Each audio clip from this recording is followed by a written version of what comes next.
ಎಲ್ಲರಿಗೂ ನಮಸ್ಕಾರ. ರಶ್ಮಿ ಧ್ವನಿ ಯೂಟ್ಯೂಬ್ ಚಾನಲ್ಗೆ ಎಲ್ಲರಿಗೂ ಸ್ವಾಗತ. ನನ್ನೆಲ್ಲ ಆತ್ಮೀಯ ಪ್ರೀತಿಯ 9ನೇ ತರಗತಿಯ ಮುದ್ದು ಮಕ್ಕಳೇ, ಇಂದಿನ ಈ ದಿನದ ಕನ್ನಡ ತರಗತಿಗೆ ನಿಮ್ಮೆಲ್ಲರಿಗೂ ಸ್ವಾಗತ.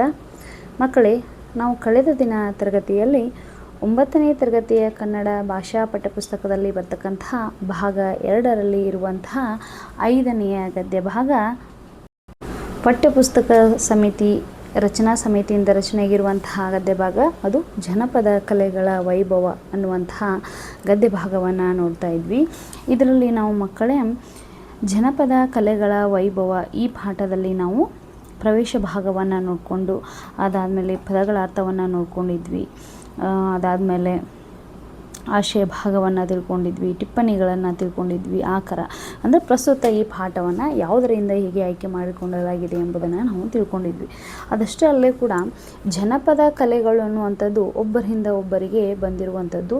ಹಿಂದಿನ ಕಾಲದಲ್ಲಿ ಮನುಷ್ಯರು ಅಥವಾ ಮಾನವರು ತಮ್ಮ ದೈನಂದಿನ ಜೀವನದ ಬದುಕು ಭಾವನೆಗಳನ್ನು ನಿವಾರಿಸಿಕೊಳ್ಳಲು ಸಲುವಾಗಿ ಅವರು ತಮ್ಮಲ್ಲಿರ್ತಕ್ಕಂತಹ ಅಭಿವ್ಯಕ್ತಿಯನ್ನು ಹೊರಹಾಕುವುದು, ಅದು ಭಾವನೆಗಳನ್ನು ಹೊರಹಾಕುವಂಥ ಒಂದು ಕಲೆಯನ್ನು ನಾವು ಜನಪದ ಕಲೆಗಳು ಅಂತ ಕರಿತೀವಿ. ಯಾಕಪ್ಪ ಅಂತಂದ್ರೆ ಪ್ರತಿನಿತ್ಯ ಬೆಳಿಗ್ಗೆಯಿಂದ ಹಿಡಿದು ಸಾಯಂಕಾಲದವರೆಗೆ ಮನುಷ್ಯ ದುಡಿದು ತನ್ನ ಬೇಸರಿಕೆಯನ್ನು ಕಳೆದುಕೊಳ್ಳುವ ಸಲುವಾಗಿ ತನ್ನ ಭಾವನೆಗಳನ್ನು ವ್ಯಕ್ತಪಡಿಸುವಂಥ ಒಂದು ಅದ್ಭುತವಾದಂಥ ಕಲೆ ಅದು ಜನಪದ ಸಾಹಿತ್ಯ ಅಂತ ಹೇಳ್ಬೋದು. ನಮ್ಮ ಕನ್ನಡ ಸಾಹಿತ್ಯದಲ್ಲಿ ಈ ಜನಪದ ಸಾಹಿತ್ಯಕ್ಕೆ ತುಂಬಾ ಪ್ರಾಮುಖ್ಯತೆಯನ್ನು ನೀಡಲಾಗಿದೆ. ಅದಾದಮೇಲೆ ಈ ಜನಪದ ಸಾಹಿತ್ಯದಲ್ಲಿ ನಾವು ಹಲವಾರು ಪ್ರಕಾರಗಳನ್ನು ನೋಡಿ ಹಲವಾರು ಪ್ರಕಾರ ಬಗ್ಗೆ ನಾನು ನಿನ್ನೆ ದಿನ ಅಂದರೆ ಕಳೆದ ದಿನ ತರಗತಿಯಲ್ಲಿ ನಿಮಗೆ ಹೇಳಿದ್ದೆ ಮಕ್ಕಳೇ. ಯಾವ್ಯಾವಪ್ಪ ಅಂತಂದ್ರೆ ಅವು ವೀರಗಾಸೆ ಆಗಿರ್ಬೋದು, ಡೊಳ್ಳು ಕುಣಿತ, ಕಂಸಾಲೆ, ತೊಗಲು ಗೊಂಬೆ ಆಟ, ಸುಗ್ಗಿ ಕುಣಿತ, ಹೀಗೆ ಹಲವಾರು 40ಕ್ಕೂ ಹೆಚ್ಚು ಪ್ರಕಾರಗಳನ್ನು ಒಳಗೊಂಡಿದ್ದಾವೆ. ಬಯಲಾಟ ಆಗಿರ್ಬೋದು, ಸಣ್ಣಾಟ, ದೊಡ್ಡಾಟ, ಸಂಗ್ಯಾ ಬಾಳ್ಯ ನಾಟಕಗಳು, ಇಂಥ ಹಲವಾರು ಮಾಹಿತಿಗಳನ್ನು ನಿನ್ನೆ ದಿನ ನಿಮಗೆ ತರಗತಿಯಲ್ಲಿ ಹೇಳ್ಕೊಟ್ಟಿದ್ದೆ. ಮಕ್ಕಳೇ, ನಾವು ಇಂದಿನ ತರಗತಿಯಲ್ಲಿ ಏನು ಮಾಡೋಣ, ವೀರಗಾಸೆ, ಇದು ಜನಪದ ಸಾಹಿತ್ಯದ ಪ್ರಕಾರಗಳಲ್ಲಿ ವೀರಗಾಸೆಯು ಕೂಡ ತನ್ನದೇ ಆದಂತಹ ಪ್ರಾಮುಖ್ಯತೆಯನ್ನು ಪಡೆದುಕೊಂಡಿದೆ. ವೀರಗಾಸೆಯನ್ನು ಹೇಗೆ ಆಚರಿಸ್ತಾರೆ, ಅದರ ರೂಪುರೇಷೆ ಏನು, ಅದನ್ನು ಯಾವ ರೀತಿಯಾಗಿ ಆಚರಣೆಯನ್ನು ಮಾಡ್ತಾರೆ, ವೀರಗಾಸೆ ಇಷ್ಟೊಂದು ನಮ್ಮ ಕರ್ನಾಟಕದಲ್ಲಿ ನಮ್ಮ ಕನ್ನಡ ಸಾಹಿತ್ಯದಲ್ಲಿ ವೀರಗಾಸೆಗೆ ಈ ಜನಪದ ಸಾಹಿತ್ಯದ ಒಂದು ಅದ್ಭುತ ಕಲೆಯಾಗಿರ್ತಕ್ಕಂತಹ ಇದಕ್ಕೆ ಯಾವ ರೀತಿಯಾಗಿ ಪ್ರಾಮುಖ್ಯತೆಯನ್ನು ನೀಡಲಾಗಿದೆ ಎಂಬುದರ ಬಗ್ಗೆ ನಾವೆಲ್ಲರೂ ತಿಳಿದುಕೊಳ್ಳೋಣ. ನಿಮಗೆಲ್ಲರಿಗೂ ವೀರಗಾಸೆ ಬಗ್ಗೆ ಐಡಿಯಾ ಇರ್ಬೋದು, ಹೌದಲ್ವಾ? ಒಡಪು ಹೇಳುವಂತಹ ರೀತಿ ಹೀಗೆ, ಒಡಪನ್ನು ಯಾವ ರೀತಿಯಾಗಿ ಹೇಳ್ತಾರೆ ಎಂಬುದು ನಿಮಗೆಲ್ಲರಿಗೂ ಐಡಿಯಾ ಇರ್ಬೋದು. ವಿಶೇಷವಾಗಿ ಮಕ್ಕಳೇ, ನೀವು ಮನೆಯಲ್ಲಿ ಸಮಾರಂಭಗಳನ್ನು ಗ್ರಾಮೀಣ ಪ್ರದೇಶದಲ್ಲಿ ಬರ್ತಕ್ಕಂತಹ ಮಕ್ಕಳಿಗೆ ಇದು ನಿಮಗೆ ಅರ್ಥ ಆಗ್ಬೋದು. ಯಾಕಂದ್ರೆ ಮದುವೆ ಗುಗ್ಗಳ ಕಾರ್ಯ ಅನ್ನುವಂಥದ್ದನ್ನು ನೀವು ಕೇಳ್ಬೋದು. ಇತ್ತೀಚೆಗೆ ಉತ್ತರ ಕರ್ನಾಟಕ ಭಾಗದಲ್ಲಿ ಗುಗ್ಗಳವನ್ನು ಮಾಡುವುದಂತಹ ಪದ್ಧತಿ ಐತಿ. ಆಗ ಈ ವೀರಗಾಸೆ ಹೆಚ್ಚಾಗಿ ಅಲ್ಲಿ ಪ್ರಚಲಿತ ಇರುವಂಥದ್ದು. ಅಂತಂದ್ರೆ ಅಲ್ಲೇನು ಮಾಡ್ತಾರಪ್ಪ ಅಂದ್ರೆ ಒಡಪನ್ನು ಹೇಳುವಂತಹ ಒಂದು ಕಲೆ ಅಲ್ಲಿ ಜನಿತವಾಗಿದೆ.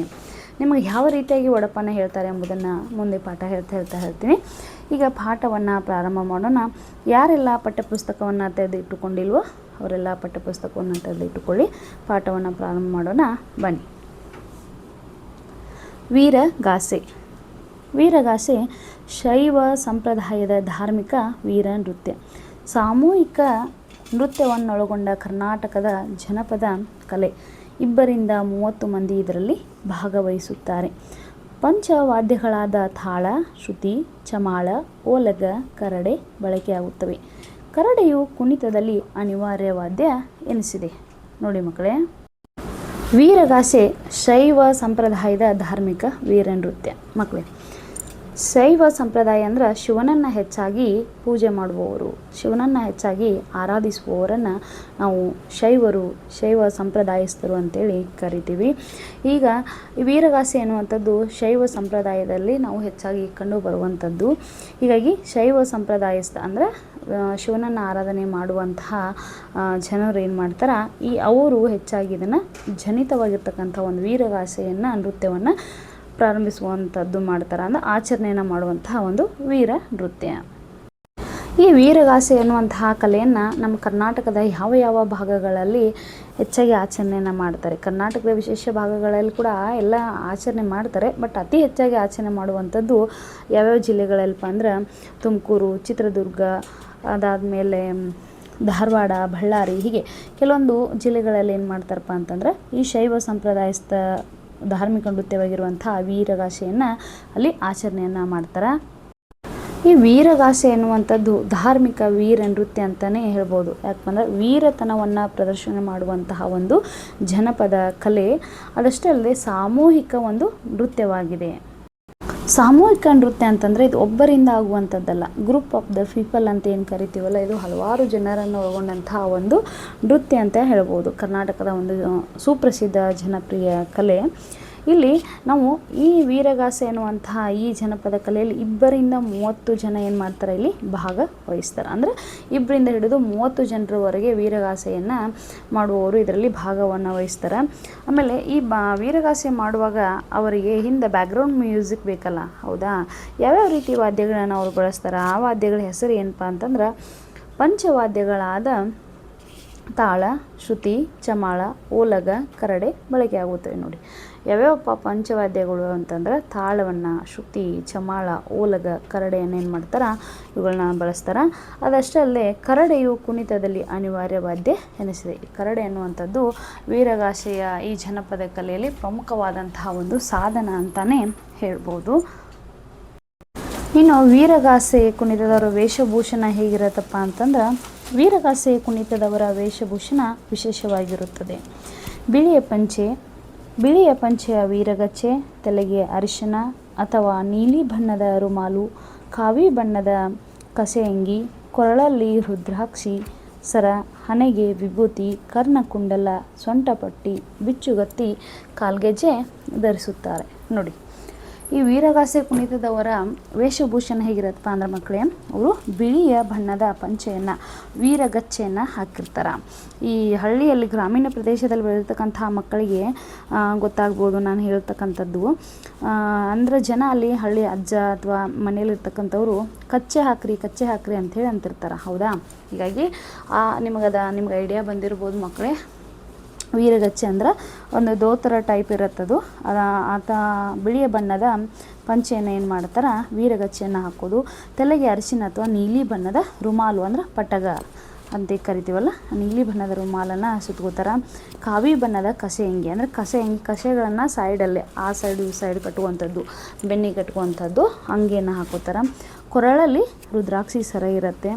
ಹಣೆಗೆ ವಿಭೂತಿಯನ್ನು ಧರಿಸಿರ್ತಾರೆ. ಕರ್ಣಕುಂಡಲವನ್ನು ಹಾಕ್ಕೊಳ್ತಾರೆ. ಅದಾದಮೇಲೆ ಸೊಂಟದ ಪಟ್ಟಿಯನ್ನು ಹಾಕೋತಾರೆ. ಬಿಚ್ಚುಗತ್ತಿಯನ್ನು ಇಟ್ಕೊಂಡಿರ್ತಾರೆ. ಗತ್ತಿ ಅಂತ ಕರಿತೀವಲ್ಲ, ಅದನ್ನು ನಡದಲ್ಲಿ ಇಟ್ಟುಕೊಂಡಿರ್ತಾರೆ. ಅಥವಾ ಕೈಯಲ್ಲಿ ಒಡಪವನ್ನು ಹೇಳುವಂತಹ ವೀರಗಾಸೆಯನ್ನು ಮಾಡತಕ್ಕಂಥವ್ರು ಕೈಯಲ್ಲಿ ಅದನ್ನು ಹಿಡಿದುಕೊಂಡು ಹೇಳ್ತಿರ್ತಾರೆ. ಕಾಲಲ್ಲಿ ಕಾಲ್ಗೆಜ್ಜೆಯನ್ನು ಧರಿಸ್ತಾರೆ. ಹೌದಾ? ನಿಮಗೆಲ್ಲ ಒಂದೆರಡು ಚಿತ್ರಗಳನ್ನ ತೋರಿಸ್ತೀನಿ ನೋಡಿ ಮಕ್ಕಳೇ, ವೀರಗಾಸೆ ಹಾಕೋರ ವೇಷಭೂಷಣ ಹೇಗಿರುತ್ತೆ ಅಂತ ನೋಡಿ ಮಕ್ಕಳೇ. ಹೌದಾ? ತಲೆಗೆ ರುಮಾಲನ್ನು ಹಾಕ್ಕೊಂಡು ಕೊಳಲ್ಲಿ ರುದ್ರಾಕ್ಷಿ ಸರ ಇರುತ್ತೆ. ವೀರತನವನ್ನು ತೋರಿಸುವಂತಹ ದೃಶ್ಯವನ್ನು ಇದರಲ್ಲಿ ನಾವು ನೋಡ್ಬೋದು. ಆಮೇಲೆ ನೋಡಿ ಇಲ್ಲಿ ಸೊಂಟಕ್ಕೆ ಢಾಬಣ ಹಾಕ್ಕೊಂಡಿದ್ದಾರೆ. ಅವರ ಬಟ್ಟೆಯನ್ನು ನೋಡಿ, ಕಾಲಲ್ಲಿ ಕಾಲ್ಗೆಜ್ಜೆಯನ್ನು ಧರಿಸಿರುವಂಥದ್ದು, ಕೈಯಲ್ಲಿ ಬಿಚ್ಚುಗತ್ತಿಯನ್ನು ಹಿಡಿದುಕೊಂಡಿರುವಂಥದ್ದು ನೋಡಿ. ಹಣೆಗೆ ವಿಭೂತಿ, ಹಿಂದೆ ಪಟಗ ಅಥವಾ ರುಮಾಲು ಅಂತ ಕರಿತೀವಿ, ಕೊರಳಲ್ಲಿ ಮಾಲೆ, ರುದ್ರಾಕ್ಷಿ ಸರಗಳನ್ನು, ಆಮೇಲೆ ಪಟಗ, ಹಿಂದೆ ಕೂದಲ ಜಡೆಯನ್ನು ಉಟ್ಕೊಂಡಿದ್ದು, ರುದ್ರಾಕ್ಷಿಯನ್ನು ಹಾಕ್ಕೊಂಡಿರುವಂಥದ್ದು, ಹಣೆಗೆ ವಿಭೂತಿಯನ್ನು ಹಂಚಿಕೊಂಡಿರುವಂಥದ್ದು, ಕರ್ಣಕುಂಡಲಗಳನ್ನ ಹಾಕ್ಕೊಂಡಿರುವಂಥದ್ದು. ಹೌದಾ? ನೋಡಿದ್ರಲ್ವಾ? ಇದನ್ನು ನೋಡಿದರೆ ನಮಗೆ ಇವರು ಯಾವ ರೀತಿಯಾಗಿ ವೀರತನವನ್ನು ತೋರಿಸ್ತಾ ಇರುವಂತಹ ಒಂದು ದೃಶ್ಯವನ್ನು ನಾವು ನೋಡ್ಬೋದು. ವೀರಗಾಸೆ ಅಂದರೆ ನಿಮಗೆ ಐಡಿಯಾ ಬರ್ಬೋದಲ್ವಾ? ಬನ್ನಿ ಮುಂದೆ ಯಾವ ರೀತಿಯಾಗಿ ನಾವು ವೀರಗಾಸೆಯನ್ನು ಹೇಳುವವರ ನರ್ತನ ಅಥವಾ ನರ್ತಕ ಹೇಗಿರುತ್ತೆ ಎಂಬುದನ್ನು ನೋಡೋಣ. ಅಹಾ ರುದ್ರ, ಅಹಾ ದೇವ ಎಂದು ವೀರಗಾಸೆಯ ನರ್ತಕ ಹೇಳುವ ಒಡಪಿನೊಂದಿಗೆ ಕುಣಿತ ಪ್ರಾರಂಭವಾಗುತ್ತದೆ. ನೋಡಿ ಮಕ್ಕಳೇ, ಈ ವೀರಗಾಸೆಯನ್ನು ಹೇಳ್ತಕ್ಕಂಥವ್ರ ನರ್ತನ ಅವರ ಮೊದಲನಿಗೆ ಒಡಪ ಯಾವ ರೀತಿಯಾಗಿ ಪ್ರಾರಂಭ ಆಗುತ್ತೆ ಅಂತಂದ್ರೆ ಅಹಾ ರುದ್ರ ಅಥವಾ ಅಹಾ ದೇವ ಅನ್ನುವಂತಹ ಒಂದು ಒಡಪಿನೊಂದಿಗೆ ಅಂದರೆ ಪದದೊಂದಿಗೆ ಅದು ಪ್ರಾರಂಭವಾಗುತ್ತೆ. ಈ ವೀರಗಾಸೆ ಅಂತಂದರೆ ಏನು ಅಂತ ನಾನು ನಿಮಗೆ ಹಿಂದಿನ ಕಳೆದ ತರಗತಿಯಲ್ಲಿ ಟಿಪ್ಪಣಿಗಳನ್ನು ಹೇಳ್ತಿರ್ಬೇಕಾದ್ರೆ ಕಥೆಯನ್ನು ನಾನು ನಿಮಗೆ ಹೇಳಿದ್ದೆ. ಆ ಕಥೆಯನ್ನು ಇನ್ನೊಂದು ಸಲ ನಿಮಗೆ ಹೇಳ್ತೀನಿ ನೋಡಿ. ವೀರಭದ್ರನ ಅವತಾರ ಅಂತೇಳಿ ನಾವು ಕರಿತೀವಿ. ಏನಪ್ಪ ಅಂತಂದ್ರೆ ಇನ್ನೊಂದು ಸಲ ನಿಮಗೆ ನೆನಪನ್ನು ಮಾಡಿಕೊಡ್ತೀನಿ. ದಕ್ಷ ಬ್ರಹ್ಮ ಅನ್ನುವಂತಹ ಒಬ್ಬ ರಾಜ ಇರ್ತಾನೆ. ಈ ದಕ್ಷ ಬ್ರಹ್ಮ ರಾಜಕುಮಾರನ ಮಗಳೇ ದ್ರಾಕ್ಷಾಯಣಿಯಾಗಿರ್ತಾಳೆ. ಈಕೆ ಶಿವನನ್ನು ಮದುವೆಯನ್ನು ಮಾಡ್ಕೊಳ್ತಾಳೆ. ಶಿವನನ್ನು ಮದುವೆಯನ್ನು ಮಾಡಿಕೊಂಡಂತಹ ಸಂದರ್ಭದಲ್ಲಿ ಆಗ ಶಿವನನ್ನು ದ್ರಾಕ್ಷಾಯಣಿ ಮದುವೆಯನ್ನು ಮಾಡಿಕೊಂಡಿರುವುದು ದಕ್ಷ ಬ್ರಹ್ಮನಿಗೆ ಸ್ವಲ್ಪ ಕೂಡ ಇಷ್ಟ ಇರುವುದಿಲ್ಲ.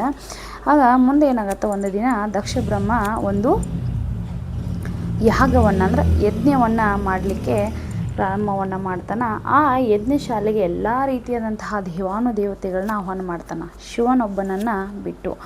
ಆಗ ಶಿವನೊಬ್ಬನನ್ನು ಬಿಟ್ಟು ದಕ್ಷ ಬ್ರಹ್ಮ ಯಾಗವನ್ನು ಮಾಡಲಿಕ್ಕೆ ಪ್ರಾರಂಭ ಮಾಡಿದನ, ಆಹ್ವಾನವನ್ನು ಮಾಡಿದನ ಅಂಥೇಳಿ ಅನ್ನುವಂತಹ ಸುದ್ದಿ ಯಾರಿಗೆ ಗೊತ್ತಾಗತ್ತೆ, ವಿಷಯ ತಿಳಿದಂತಹ ದ್ರಾಕ್ಷಾಯಣಿ ಅಲ್ಲಿಂದ ತನ್ನ ತವರ ಮನೆಗೆ ಬಂದು ದಕ್ಷ ಬ್ರಹ್ಮನ ಕೇಳಲಿಕ್ಕೆ ಅಂತ ಹೊರಡ್ತಾಳೆ. ಹೊರಡುವಂಥ ಸಂದರ್ಭದಲ್ಲಿ ಶಿವ ಅವಳನ್ನು ತಡಿತಾನೆ, ಹೋಗಬೇಡ ಅಲ್ಲಿಗೆ ಅಂತ ಹೇಳಿ ತಡೆದ್ರೂ ಕೂಡ ತನ್ನ ತವರ ಮನೆಗೆ ಬಂದವಳು ಏನು ಮಾಡ್ತಾಳೆ, ಯಾಕೆ ನನ್ನ ಗಂಡನನ್ನು ಕರೆದಿಲ್ಲ ಅನ್ನುವಂತಹ ಉದ್ದೇಶವನ್ನು ಕೇಳಲಿಕ್ಕೆ ಬರ್ತಾಳೆ. ಆದರೆ ಅಳಿಯನ ಮೇಲೆ ಕೋಪವನ್ನು ಮಾಡಿಕೊಂಡಂತಹ ದಕ್ಷ ಬ್ರಹ್ಮ ಏನು ಮಾಡ್ತಾನೆ, ತನ್ನ ಮಗಳು ಅನ್ನುವಂತಹ ಮಮತೆಯನ್ನು, ಮಗಳ ಮೇಲೆ ಇರ್ತಕ್ಕಂತಹ ವಾತ್ಸಲ್ಯವನ್ನು, ಪ್ರೀತಿಯನ್ನು ಮರೆತಂತಹ ದಕ್ಷ ಬ್ರಹ್ಮ ಮತ್ತಷ್ಟು ಅವಳನ್ನು ಉದಾಸೀನನ್ನಾಗಿ ನೋಡ್ಕೊಳ್ತಾನೆ. ಇದರಿಂದ ಕುಪಿತಳಾಗಿರ್ತಕ್ಕಂತಹ ದ್ರಾಕ್ಷಾಯಣಿ ನೋಡಿ, ಸಾಮಾನ್ಯ ಜನರಿಗೆ ಆಗಿರ್ಬೋದು, ದೇವಾನುದೇವತೆಗಳಿಗೆ ಆಗಿರ್ಬೋದು, ತನ್ನ ಗಂಡನನ್ನು ನಿಂದಿಸಿದ್ರೆ, ತನ್ನ ಗಂಡನನ್ನು ಅವಮಾನವನ್ನು ಮಾಡಿದರೆ ಯಾವುದೇ ಹೆಂಡತಿ ಕೂಡ ಜಗತ್ತಿನಲ್ಲಿ ಯಾವ ಹೆಣ್ಣು ಕೂಡ ಸಹಿಸಲಾರವಳು, ಹೌದಲ್ವ ಮಕ್ಕಳೇ? ಗಂಡ ಹೇಗೆ ಇರಲಿ, ಗಂಡನನ್ನು ಒಪ್ಕೊಳ್ತಾರೆ. ಹೀಗಾಗಿ ದ್ರಾಕ್ಷಾಯಣಿ ಏನು ಮಾಡ್ತಾಳೆ, ತನ್ನ ತಂದೆ ಅಷ್ಟೊಂದು ಅವಮಾನವನ್ನು ಮಾಡಿದ್ರೆ, ನಿಂದಿಸಿದರೂ ಕೂಡ ಅದನ್ನು ಸಹಿಸಿಕೊಳ್ಳುವುದಿಲ್ಲ. ಹೀಗಾಗಿ ಅವಳು ಪತಿ ನಿಂದನೆಯನ್ನು ಸಹಿಸಿಕೊಳ್ಳುವಂತಹ ದ್ರಾಕ್ಷಾಯಣಿ ಅಲ್ಲೇ ಯಾಗಶಾಲೆ ಇರ್ತಕ್ಕಂತಹ ಯಜ್ಞಕ್ಕೆ ಏನು ಮಾಡಿಬಿಡ್ತಾಳೆ, ಹಾರಿಬಿಡ್ತಾಳೆ, ಅಂದರೆ ಅಗ್ನಿಕುಂಡವನ್ನು ಪ್ರವೇಶವನ್ನು ಮಾಡ್ತಾಳೆ. ಈ ವಿಷಯ ತಿಳಿದಂತಹ ಶಿವ ಏನು ಮಾಡ್ತಾನಪ್ಪ ಅಂದ್ರೆ, ತಾಂಡವ ನೃತ್ಯವನ್ನು, ಯಾವ ರೀತಿಯಾಗಿ ಉಗ್ರ ತಾಂಡವ ನೃತ್ಯವನ್ನು ಮಾಡಲಿಕ್ಕೆ ಪ್ರಾರಂಭವನ್ನು ಮಾಡ್ತಾನೆ. ಆ ಉಗ್ರ ತಾಂಡವ ನೃತ್ಯ ಮಾಡುವಂತಹ ಸಂದರ್ಭದಲ್ಲಿ ತನ್ನ ನರ್ತನವನ್ನು ಮಾಡುವಂತಹ ಸಂದರ್ಭದಲ್ಲಿ ಏನು ತನ್ನ ಹಣೆಯ ಮೇಲೆ ಏನು ಬೆವರು ಬಂದಿರತ್ತಲ್ಲ, ಆ ಬೆವರನ್ನು ಆತ ತನ್ನ ಬೆರಳುಗಳಿಂದ ಬಾಚಿ ಏನು ಮಾಡಿಬಿಡ್ತಾನೆ, ಕೆಳಗೆ ಚೆಲ್ಬಿಡ್ತಾನೆ. ಆ ಕೆಳಗೇನು ಅಪ್ಪಳಿಸುವಂಥದ್ದನ್ನು ನೋಡಿ 101 ಬೆವರನ್ನು ಬೆರಳುಗಳಿಂದ ಏನು ಹಾಕಿರ್ತಾನಲ್ಲ, ಆ 101 ಆಯುಧಗಳಾಗಿ, ಆ ಬೆವರಿನ ಆಯುಧಗಳಾಗಿ ಅಲ್ಲಿ ರೂಪಗೊಳ್ಳುತ್ತಾ ಆ 101 ಆಯುಧಗಳನ್ನು ಒಳಗೊಂಡಂತಹ ಅವತಾರವೇ ವೀರಭದ್ರನ ಅವತಾರ ಅಂಥೇಳಿ ನಾವು ಕರಿತೀವಿ. ಮುಂದೆ ಏನು ಮಾಡ್ತಾನೆ ವೀರಭದ್ರ, ದಕ್ಷ ಬ್ರಹ್ಮ ಮಾಡ್ತಕ್ಕಂತಹ ಯಜ್ಞಶಾಲೆಗೆ, ಯಾಗಶಾಲೆಗೆ ಬಂದು ಅಲ್ಲಿ ಅದನ್ನು ಸಂಪೂರ್ಣವಾಗಿ ನಾಶಪಡಿಸ್ತಾನೆ. ಹೀಗಾಗಿ ವೀರಭದ್ರ ಅಲ್ಲಿ ತೋರ್ತಕ್ಕಂತಹ ಒಂದು ಪ್ರತಾಪದ ಪ್ರತೀಕವನ್ನೇ ನಾವು ವೀರಗಾಸೆ ಅಂತ ಹೇಳಿ ಕರಿತೀವಿ. ಅಂದಿನಿಂದ ಈ ಕಲೆ ಹೆಚ್ಚಾಗಿ ಬೆಳಕಿಗೆ ಬಂತು ಅನ್ನುವಂಥ ಒಂದು ಪ್ರತೀತಿ ಇದೆ. ವಿಶೇಷವಾಗಿ ಮದುವೆ ಸಮಾರಂಭದಲ್ಲಿ, ಗುಗ್ಗಳ ಕಾರ್ಯದಲ್ಲಿ, ಅದಾದಮೇಲೆ ಗೃಹ ಪ್ರವೇಶದಲ್ಲಿ ಇದನ್ನು ವೀರಗಾಸೆಯನ್ನು ಮಾಡುವಂಥದ್ದನ್ನು ನಾವು ನೋಡ್ಬೋದು. ಜಾತ್ರೆಗಳಲ್ಲಿ ಇಂಥ ಹಲವಾರು ಥರದಲ್ಲಿ ನಾವು ವೀರಗಾಸೆಯನ್ನು ಮಾಡ್ತೀವಿ. ಮಕ್ಕಳೇ, ನಿಮಗೆ ಪ್ರತಿಭಾ ಕಾರಂಜಿ ಏನಾರು ಇರುತ್ತಲ್ಲವ, ಪ್ರತಿಭಾ ಕಾರಂಜಿ ಇದ್ದಂಥ ಸಂದರ್ಭದಲ್ಲಿ ನೀವು ಕೂಡ ಇದನ್ನು ಪಾರ್ಟಿಸಿಪೇಟ್ ಮಾಡ್ಬೇಕಂದ್ರೆ ವೀರಗಾಸೆಯನ್ನು ಆಯ್ಕೆಯನ್ನು ಮಾಡ್ಕೊಳ್ಬೋದು. ಈ ವೀರಗಾಸೆಯನ್ನು ಆಯ್ಕೆಯನ್ನು ಮಾಡಿಕೊಳ್ಳುವುದರಿಂದ ಏನಾಗುತ್ತೆ, ನೀವು ಕೂಡ ಪ್ರತಿಭಾ ಕಾರಂಜಿಯಲ್ಲಿ ಫಸ್ಟ್ ಬರ್ಬೋದು ಅಂತೇಳಿ ಹೇಳ್ತಾ ಪಾಠದ ಕಡೆಗೆ ಬರೋಣ. ಈ ವೀರಗಾಸೆ ಯಾವ ರೀತಿಯಂತಹ ಒಡಪಿನೊಂದಿಗೆ ಪ್ರಾರಂಭವಾಗುತ್ತೆ ಅಂದ್ರೆ, ಅಹಹಾ ರುದ್ರ, ಆಹಾ ದೇವ ಅನ್ನುವಂತಹ ಒಂದು ಒಡಪಿನೊಂದಿಗೆ ಇದು ಪ್ರಾರಂಭವಾಗತ್ತೆ. ಈ ಕುಣಿತದಲ್ಲಿ ವೀರಭದ್ರ ಹುಟ್ಟಿದ ಸಂದರ್ಭದ ವರ್ಣನೆ ಹೀಗಿದೆ ನೋಡಿ. ಈ ವೀರಗಾಸೆ ಏನು ನೃತ್ಯದಲ್ಲಿ ಏನು ಒಡಪು ಏನು ಪ್ರಾರಂಭವಾಗುತ್ತಲ್ಲ, ಇದು ಯಾವ ರೀತಿಯಾದಂತಹ ವೀರಭದ್ರ ಹೇಗೆ ಹುಟ್ಟಿದ ಒಡಪಿನ ಮುಖಾಂತರನೇ ಇಲ್ಲಿ ಹೇಳ್ತಾರೆ. ಬನ್ನಿ ನೋಡೋಣ. ವೀರಭದ್ರನ ಅವತಾರದ ಬಗ್ಗೆ ಹೇಳ್ತಾ ಇದ್ದಾರೆ. ವೀರಭದ್ರ ದೇವರು ಹುಟ್ಟಿದ ರೂಪ ಎಂದೊಡೆಯು ಹುಟ್ಟಿದಾಗಲೇ ಹೂವಿನಗಾಸೆ, ಮಂಜುಳಗಾಸೆ, ಬ್ರಹ್ಮಗಾಸೆ, ವಿಷ್ಣುಗಾಸೆ, ರುದ್ರಗಾಸೆ, ಮೆಟ್ಟಿದ ಹೊನ್ನಾವಿಗೆ 1000 ಶಿರ, 3000 ನಯನ, 2000 ಭುಜ, ಕೆಕ್ಕರಿಸಿದ ಕಣ್ಣು, ಜುಂಜುಮಂಡೆ ಇಂತಪ್ಪ ಶ್ರೀ ವೀರಭದ್ರ ದೇವರು ಹೋಮದ ಕುಂಡದ ಒಳಗೆ ಹೇಗೆ ಬರುತ್ತಾರೆಂದರೆ, ವೀರಭದ್ರ ದೇವರು ಹುಟ್ಟಿದ ರೂಪ ಎಂದೊಡೆ ನೋಡಿ. ವೀರಭದ್ರ ದೇವರು ಹುಟ್ಟಿದಂತಹ ರೂಪವನ್ನು ಇಲ್ಲಿ ವರ್ಣನೆಯನ್ನು ಮಾಡ್ತಾ ಇದ್ದಾರೆ. ಹುಟ್ಟಿದಾಗಲೇ ಹೂವಿನಗಾಸೆ ಅಂದರೆ ಹೂವಿನಿಂದ ಅಲಂಕೃತವಾಗಿರುವಂಥದ್ದು. ಮಂಜುಳಗಾಸೆ ಅಂದರೆ ಮನೋಹರವಾಗಿ ಇರುವಂಥದ್ದು. ಬ್ರಹ್ಮಗಾಸೆ ಸೃಷ್ಟಿಕರ್ತನಾಗಿರ್ತಕ್ಕಂತಹ ಬ್ರಹ್ಮನ ದೃಷ್ಟಿಕೋನವನ್ನು ಹೊಂದಿರುವಂಥದ್ದು. ವಿಷ್ಣುಗಾಸೆ ಅಂತಂದರೆ ನಾರಾಯಣ ರೂಪವನ್ನು ಹೊಂದಿರುವಂಥದ್ದು. ರುದ್ರಗಾಸೆ ಅಂದರೆ ರುದ್ರತನವನ್ನು ಹೊಂದಿರುವಂಥದ್ದು. ಮೆಟ್ಟಿದ ಹೊನ್ನಾವಿಗೆ ಮೆಟ್ಟಿದ ಅಂದರೆ ಹಾಕಿಕೊಂಡಿರುವಂಥದ್ದು. ಹೊನ್ನಾವಿಗೆ, ಹೊನ್ನು ಅಂತಂದರೆ ಬಂಗಾರ, ಆವಿಗೆ ಅಂದರೆ ಪಾದರಕ್ಷೆಗಳು, ಬಂಗಾರದ ಪಾದುಕೆಗಳನ್ನು ಹಾಕಿಕೊಂಡಿರುವಂಥದ್ದು. ಅದು 1000 ಶಿರ, 1000 ತಲೆಗಳನ್ನು, ಶಿರ ಅಂದರೆ ತಲೆಗಳು, 1000 ತಲೆಗಳನ್ನು ಹೊಂದಿರುವವನು. 3000 ನಯನ. ನೋಡಿ, ಒಂದು ತಲೆ ಅಂದರೆ 2 ಕಣ್ಣು ಇರುತ್ತೆ, ಹೌದಲ್ವಾ? 3000 ನಯನಗಳು, ಕಣ್ಣುಗಳು ಅಂದರೆ ಶಿವನಿಗೆ 3 ಕಣ್ಣುಗಳು, ಹೀಗಾಗಿ 3000 ನಯನಗಳನ್ನು ಹೊಂದಿರುವಂಥದ್ದು. 2000 ಭುಜ, ಶೋಲ್ಡರ್ ಅಂತ ಕರಿತೀವಲ್ಲ, ಇದು 2000 ಭುಜ. ಕೆಕ್ಕರಿಸಿದ ಕಣ್ಣು, ಕೆಂಪಾದಂತಹ ಕಣ್ಣು. ಜುಂಜು ಮಂಡೆ ಅಂದರೆ ಹಿಂದೆ ಜಡೆಯನ್ನು ಉಳ್ಳುವಂಥದ್ದು. ಇಂತಪ್ಪ ಶ್ರೀ ವೀರಭದ್ರ ದೇವರು ಹೋಮದ ಕುಂಡದ ಒಳಗೆ ಹೇಗೆ ಬರುತ್ತಾರೆಂದರೆ, ನೋಡಿ ಹೀಗೆ ಹೋಮದ ಕುಂಡದ ಒಳಗೆ ಹೇಗೆ ಬರುತ್ತಾರೆಂದರೆ ಅಂತ ಒಡಪವನ್ನು ಹೇಳುವಾಗ ಅಲ್ಲಿರ್ತಕ್ಕಂಥ ಅವ್ರು ಏನೋ ವಾದ್ಯಗಳಿರ್ತಾವಲ್ಲ, ಪಂಚವಾದ್ಯಗಳನ್ನು ಎಲ್ಲವನ್ನು ಬಾರಿಸ್ಲಿಕ್ಕೆ ಶುರು ಮಾಡ್ತಾರೆ. ನಾನು ನಿಮಗೆ ಒಂದು ಇದು ವೀರಭದ್ರ ದೇವರ ಒಂದು ಒಡಪನ್ನು ಹೇಳ್ತೀನಿ ನೋಡಿ ಮಕ್ಕಳೇ. ಆಹಾ ರುದ್ರ, ಆಹಾ ವೀರ, ಆಹಾ ಶರ್ಬೋಂದ. ಮುಳ್ಳ ಮನೆಯ ಮೇಲೆ 32 ಪಟ್ಟಣ. ಆ ಪಟ್ಟಣಕ್ಕೆ ವಿದ್ಯೆ ಇಲ್ಲದ ಅರಸು, ಬುದ್ಧಿ ಇಲ್ಲದ ಪ್ರಧಾನಿ, ಕಾಲಿಲ್ಲದ ಕಾವಲುಗಾರ, ಕಣ್ಣಿಲ್ಲದ ತಳವಾರ. ಆ ತಳವಾರನ ಹೆಂಡತಿಗೆ ನಡುವಿಲ್ಲ. ಅವಳು ತಳವಿಲ್ಲದ ಕೊಡವನ್ನು ಹೊತ್ತುಕೊಂಡು ನೀರಿಲ್ಲದ ಬಾವಿಗೆ ಹೋದಳಯ್ಯ. ಆ ಬಾವಿಯ ದಂಡೆಯ ಮೇಲೆ ಬೇರಿಲ್ಲದ ಬೇವಿನ ಮರ ಹುಟ್ಟಿ ತುಂಬಿಲ್ಲದ ಹಣ್ಣಾಯಿತಯ್ಯ. ಆ ಹಣ್ಣು ತಿನ್ನಲು ರೆಕ್ಕೆ ಇಲ್ಲದ ಪಕ್ಷಿ ಬಂದು ಕೂತಿತ್ತಯ್ಯ. ಆ ಪಕ್ಷಿಗೆ ಅಂಬು ಬಿಡಲು ಪಿಂಡಾಂಡ ಗುರಿಯಾಯಿತಯ್ಯ. ಇದನ್ನು ಸುಳ್ಳೆಂದವರ ಮುಖದ ಮೇಲೆ ಹೊಡೆ ಎಂದ ನಮ್ಮ ಅಂಬಿಗರ ಚೌಡೆಯ ಕಡೆಯೇ ರುದ್ರ ಕಡೆ. ಮಕ್ಕಳೇ, ಇದು ಒಡಪನ್ನು ಹೇಳುವಂತಹ ರೀತಿ. ನಾನು ನಿಮಗೆ ಒಂದು ಒಡಪನ್ನು ಯಾವ ರೀತಿಯಾಗಿ, ವೀರಭದ್ರ ದೇವರ ಒಡಪನ್ನು ಯಾವ ರೀತಿಯಾಗಿ ಹೇಳ್ತಾರೆ ಅನ್ನುವಂಥದ್ದನ್ನು ಒಂದು ಉದಾಹರಣೆಯನ್ನು ನಾನು ನಿಮಗೆ ಹೇಳಿದೆ. ಬನ್ನಿ ಮುಂದುವರೆದಂತಹ ಪಾಠವನ್ನು ನೋಡೋಣ. ನೋಡಿ, ನಿಮಗೆ ಈ ಚಿತ್ರವನ್ನು ನೋಡಿದ್ರೆ ಗೊತ್ತಾಗ್ಬೋದು. ಅಲ್ಲಿ ಪಂಚವಾದ್ಯಗಳನ್ನ ಬಾರಿಸುವಂಥದ್ದು, ವೀರಗಾಸೆಯನ್ನು ಹೇಳುವವರು ಕತ್ತಿಯನ್ನು ಹಿಡಿದುಕೊಂಡು ಹಿಂದೆ ಜಡೆಯನ್ನು ಒಳಗೊಂಡಿದ್ದಾರೆ. ಹಣೆಯಲ್ಲಿ ವಿಭೂತಿ, ಆಮೇಲೆ ಕಾಲಲ್ಲಿ ಕಾಲ್ಗೆಜ್ಜೆ, ನಡಪಟ್ಟಿ ಅಂದರೆ ಸೊಂಟದ ಪಟ್ಟಿ, ಕೊರಳಲ್ಲಿ ರುದ್ರಾಕ್ಷಿ ಸರ, ಕರ್ಣಕುಂಡಲವನ್ನು ಹಾಕಿಕೊಂಡುವಂಥದ್ದು. ಈ ಚಿತ್ರವನ್ನು ನೋಡಿದ್ರೆ ನಮಗೆ ವೀರಗಾಸೆ ಹೀಗಿರುತ್ತೆ ಅನ್ನುವಂಥ ಒಂದು ಐಡಿಯಾ ಬರುತ್ತೆ. ಚಮಾಳ ಹಾಗೂ ಕರಡೆಯ ಬಡಿತ ಇವರ ಕುಣಿತಕ್ಕೆ ಸ್ಫೂರ್ತಿ ನೀಡುತ್ತವೆ. 4-5 ಗತಿಗಳಿರುವ ವೀರಗಾಸೆಯ ಕುಣಿತದಲ್ಲಿ ಒಂದೊಂದು ಗತಿಯ ಕುಣಿತದ ಅನಂತರ ಮತ್ತೊಬ್ಬ ನರ್ತಕ ಒಡಪು ಹೇಳುತ್ತಾನೆ. ಒಡಪು ಮುಗಿಯುತ್ತಿದ್ದಂತೆ ವಾದ್ಯಗಳ ಭೋರ್ಗರೆತದೊಂದಿಗೆ ಮುಂದಿನ ಗತಿಯ ಕುಣಿತ ಪ್ರಾರಂಭವಾಗುತ್ತದೆ. ಗತಿಯಿಂದ ಗತಿಗೆ ಕುಣಿತ ಬಡಿತಗಳ ವೇಗ ಹೆಚ್ಚಾಗುತ್ತಾ ಹೋಗುತ್ತದೆ. ನೋಡಿ, ಚಮಾಳ ಹಾಗೂ ಕರಡೆಯ ಬಡಿತ ಅನ್ನುವಂಥದ್ದು ಇವರ ಕುಣಿತಕ್ಕೆ ಸ್ಫೂರ್ತಿಯನ್ನು ನೀಡ್ತಾವೆ. ಪಂಚವಾದ್ಯಗಳಲ್ಲಿ ಪ್ರಮುಖವಾಗಿ ಬೇಕಾಗಿರ್ತಂತು ಚಮಾಳ ಮತ್ತು ಕರಡೆಯ ಬಡಿತ. 4-5 ಗತಿಗಳಿರುವಂತಹ, ಅಂದರೆ 4-5 ಗತಿಗಳು ಅಂತಂದರೆ ಆಯಾಮಗಳ, ಈ ವೀರಗಾಸೆಯಲ್ಲಿ ಆಯಾಮಗಳು ಇರ್ತವೆ, ಒಂದಾದಮೇಲೆ ಒಂದರಂತೆ. ಒಂದೊಂದು ಆಯಾಮದ ನಂತರ ಏನಾಗುತ್ತೆ, ಮತ್ತೊಬ್ಬ ವರ್ತಕ ಅಂದರೆ ಒಬ್ಬರನಂತೆ ಮತ್ತೊಬ್ಬರಂತೆ ಮತ್ತೊಬ್ಬರು ಬಂದು ಒಡಪನ್ನು ಹೇಳ್ತಾ ಹೋಗ್ತಾರೆ. ನಾನು ನಿಮಗೆ ಹಿಂದೆ ಹೇಳಿದೆ ಈಗ ಒಡಪು ಯಾವ ರೀತಿ ಹೇಳ್ತಾರೆ ಅಂತದ್ದು. ಅಂದರೆ ಈ ಒಡಪು ಅಂತಂದರೆ ಏನಪ್ಪ ಅಂದ್ರೆ ಕರ್ನಾಟಕದ ವಿಶಿಷ್ಟ ಜನಪದ ಸಾಹಿತ್ಯದಲ್ಲಿ ಇದು ಕೂಡ ಒಂದು ಪ್ರಕಾರ.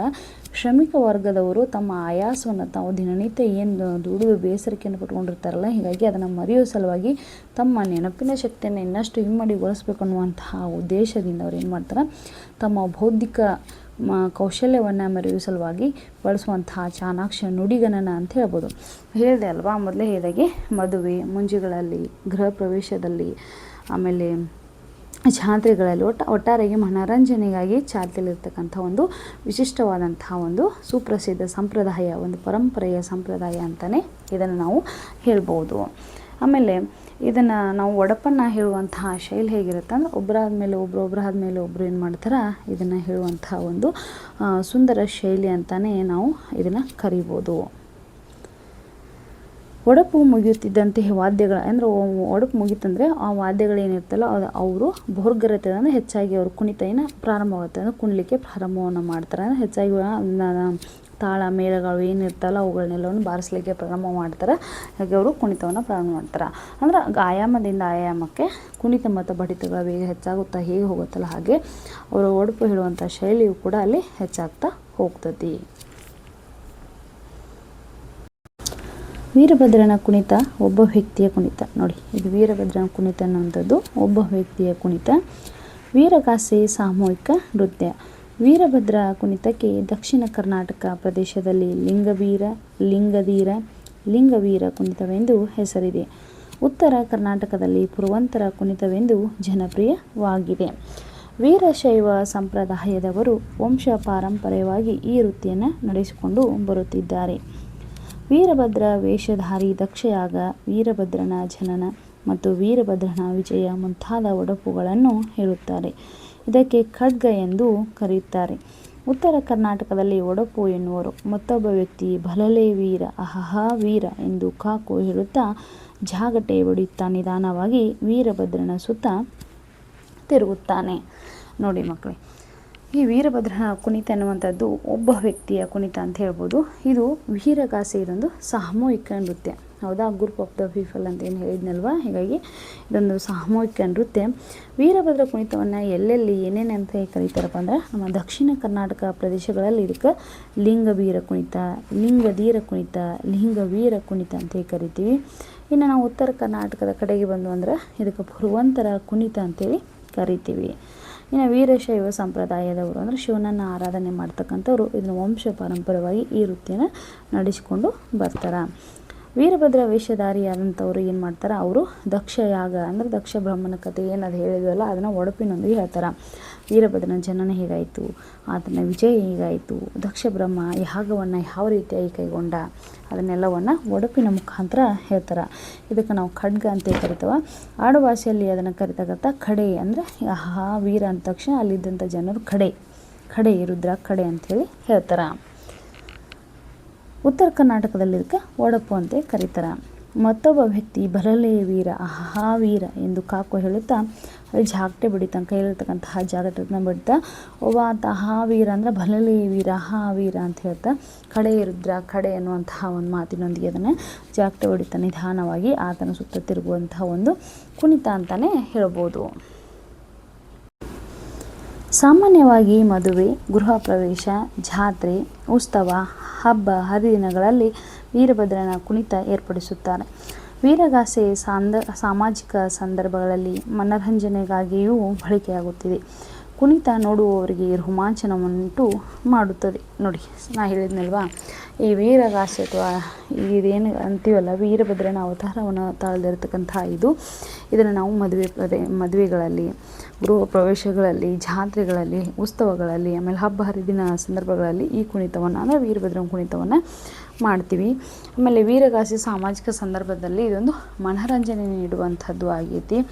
ಆಮೇಲೆ ಇದನ್ನು ನೋಡುವಂತಹ ಸಂದರ್ಭದಲ್ಲಿ ಏನಾಗತ್ತೆ ಅಂದ್ರೆ ಮೈಯೆಲ್ಲ ರೋಮಾಂಚನ, ನೋಡುವವರಿಗೆ ಅವರ ವೇಷಭೂಷಣ ಆಗಿರ್ಬೋದು, ಅವರು ಕೋಪದಿಂದ ಹೇಳುವಂಥದ್ದಾಗಿರ್ಬೋದು, ಆಮೇಲೆ ಅವರು ನೃತ್ಯ ಆಗಿರ್ಬೋದು, ಅವುಗಳನ್ನೆಲ್ಲವನ್ನು ನೋಡಿಕೊಂಡು ಅವರು ಹೇಳುವಾಗ ನಮಗೇನು ಅನಿಸುತ್ತೆ, ಮೈಯೆಲ್ಲ ಜುಮ್ ಅನ್ನಲಿಕ್ಕೆ ಪ್ರಾರಂಭವಾಗುತ್ತೆ.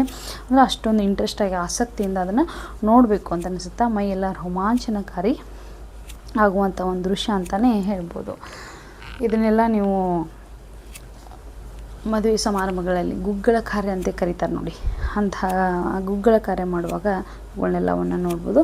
ಮಕ್ಕಳೇ, ನಾವು ಇಂದಿನ ತರಗತಿಯಲ್ಲಿ ವೀರಗಾಸೆ ಅನ್ನುವಂಥದ್ದನ್ನು ನಾವು ಅಭ್ಯಾಸವನ್ನು ಮಾಡಿದ್ವಿ. ನಾಳೆ ದಿನ ತರಗತಿಯಲ್ಲಿ ಕಂಸಾಲೆ, ಡೊಳ್ಳು ಕುಣಿತ, ಯಕ್ಷಗಾನದ ಬಗ್ಗೆ ನಿಮಗೆ ಹೇಳ್ತಾ ಹೋಗ್ತೀನಿ. ಇಂದಿನ ತರಗತಿಗೆ ಇಲ್ಲಿಗೆ ಮುಕ್ತಾಯವನ್ನು ಮಾಡ್ತಾಯಿದ್ದೀನಿ. ಎಲ್ಲರಿಗೂ ನಮಸ್ಕಾರ.